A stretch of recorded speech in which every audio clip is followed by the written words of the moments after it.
હાલો YouTube family, આપ સૌનું હાર્દિક સ્વાગત છે. આજે આપણે આવી ગયા છીએ ગોંડલથી આશરે 7 કિલોમીટર દૂર આવેલું અતિ પ્રાચીન મંદિર એવું બિલેશ્વર મહાદેવના મંદિરે. તો ચાલો આપણે બિલેશ્વર મહાદેવના દર્શન પણ કરશું અને હું તમને બિલેશ્વર મહાદેવના દર્શન કરાવશું. તેમજ અચૂક અને આવશ્યક એવી જગ્યા છે. અહીંયા આપ જોઈ શકો છો કે એવી હરિયાળી જગ્યા છે. અહીંયા કાલ અમાસ હતી અને આજે બીજી અમાસ, એકસાથે 2 અમાસ હોવાથી આ મંદિર આજે બંધ છે. કાલે અમે આવ્યા હતા પણ વરાકોટડા રોડનો, ગોંડલથી વરાકોટડા રોડ જતો રસ્તો બંધ હતો, જેથી કરીને દર્શન ન કરાવી શક્યા આજે. એટલે આ ગોંડલથી વરાકોટડા આવવાનો રસ્તો બંધ હતો, એટલે કંટોલિયા ગામથી ગોંડલ, કંટોલિયા ગામ તેમજ બાંદ્રા ગામ અને ત્યારબાદ વરાકોટડા ગામમાં પહોંચ્યા. તો ચાલો આપણે દર્શન કરીએ બિલેશ્વર મહાદેવના.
અહીંયા પૂજા કરતા હતા તે પૂજારીઓની સમાધિ કરેલી છે. તો મારી પાછળ જે આપ જોઈ રહ્યા છો તે સમાધિ છે. તો અહીંયા 17 જેટલા પૂજારીઓ અહીંયા પૂજા કરી ચૂક્યા છે. તો આ મંદિર અતિ પ્રાચીન અને બહુ જ જૂનું છે. તો અહીંયા કોઈ પૂજારી અત્યારે હાલ હાજર નથી અને આપણે અહીંયા આવ્યા છીએ તો 17 જેટલા પૂજારીઓના મંદિરના દર્શન કર્યા તેમજ સમાધિના દર્શન કર્યા. તો આપને વિડીયો સારો લાગે તો લાઈક કરજો, શેર કરજો અને સબસ્ક્રાઈબ કરજો. આજે આપણે બહુ જ ઝાઝી મહેનતથી, બહુ જ મહેનત અને અતિશય મહેનતથી અહીંયા વરાકોટડા બિલેશ્વર મહાદેવના દર્શન કર્યા અને આપને કરાવ્યા. તો આપ મને લાઈક કરજો, શેર કરજો અને સબસ્ક્રાઈબ કરજો. આપણે આગળ જઈ રહ્યા છીએ. આ બિલેશ્વર મહાદેવની નજીકમાં આવેલી છે એક નદી.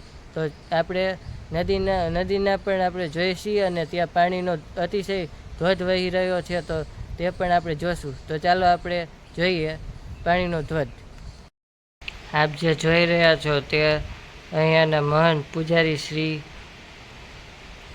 ગાદીના આપણે દર્શન કરશી. આ છે પૂજારી શ્રીની ગાદી. વરાકોટડા ગામની અંદર આવેલું છે બિલેશ્વર મહાદેવના. ત્યાં બાપુ પૂજા કરે છે. તો બાપુ અત્યારે હાજર નથી, પણ તો આપણે તમને ગાદીના દર્શન કરાવીએ. આ છે બાપુની ગાદી, તેઓની જગ્યા અને આ બાપુના જૂના મકાન ને એવી થોડીક વસ્તુઓ છે. બહુ જૂના મકાન અને સામે છે નદી. જો આપ આ મંદિરે આવો ને હાજર બાપુ ન હોય તો સામે રાજેશગીરી બાપુના નંબર પણ છે. તો આપ અહીંયા આવો તો બાપુની અચૂક મુલાકાત લેજો અને ના મળે તો આપ બાપુને ફોન પણ કરજો. આપણે અહીંયા બિલેશ્વર મહા મહેનતે પહોંચ્યા છીએ. તો આપ જોઈ રહ્યા છો મારી પાછળથી આ બિલેશ્વર મહાદેવનું મંદિર દેખાય છે અને આ તરફ બહુ જ સરસ મસ્ત મજાની નદી જઈ રહી છે. તો અહીંયા પાછળ મારી પાછળ છે એક માતાજીનું મંદિર છે. તો આપણે એ માતાજીના પણ દર્શન કરી લઈએ. તો ચાલો દર્શન કરીએ માતાજીના.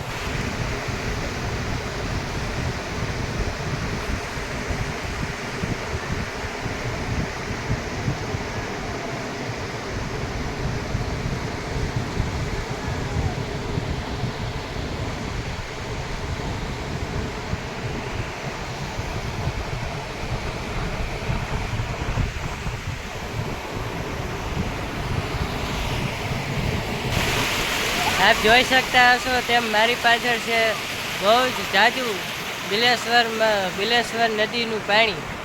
તેમજ આ નદી અમારા ગોંડલ ગામની અંદરથી ચાલી જાય છે. તો આપ જોઈ શકો છો કે જ્યાં જુઓ ત્યાં પાણી જ પાણી છે. તો હું તમને આ નદી પણ બતાવીશ એક ક્યુક નાનો એવો વિડીયોમાં.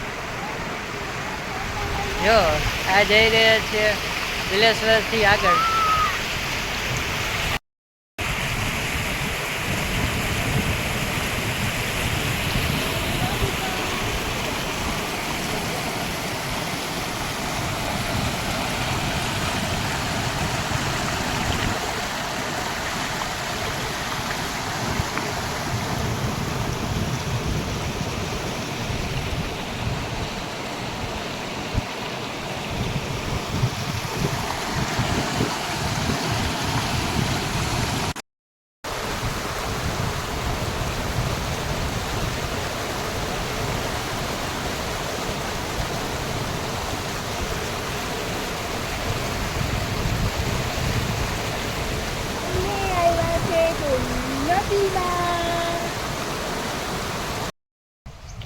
આપણે જોયું તે પ્રમાણે મહા મહેનતથી ગોંડલ, કંટોલિયા અને બાંદ્રા ગામ થઈને કોટડા 3 કિલોમીટર આશરે આવેલું છે. તો આપ અહીંયા આવો તો બિલેશ્વર મહાદેવ, ભીલનાથ મહાદેવ અને અહીંયા બહુ જ મસ્ત નદી વહી રહી છે. તો તે નદીનું નાહવા ધોવાનું ફૂલ સગવડ મળી જશે આપને.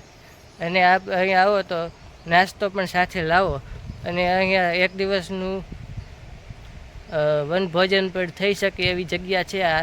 તો આપ અહીંયા આવજો અને વનભોજન કરી શકો, લઈ આવજો સાથે તો મજા આવશે. અને જો આપ નદી અંદર જાઓ તો આપના બાળકોની ખાસ ધ્યાન રાખજો, કારણ કે આ નદીમાં બહુ ઝાઝું પાણી જઈ રહ્યું છે. તો આપના બાળકોને સાચવીને તેમજ તમે પણ સાચવીને નદી પાર કરજો. અને નદીમાં બહુ જ પાણી હોવાના કારણે આપ નદીમાં જાઓ ત્યારે ધ્યાન રાખીને નદીમાં ચાલજો, કારણ કે ત્યાં સેવાર વરેલો હોય છે, જેથી કરીને કોઈ દુર્ઘટના ન થાય તેની ખાસ સાવચેતી જાળવજો. અને બધાને આખા શ્રાવણ મહિનાના હર હર મહાદેવ. જય બિલનાથ મહાદેવ.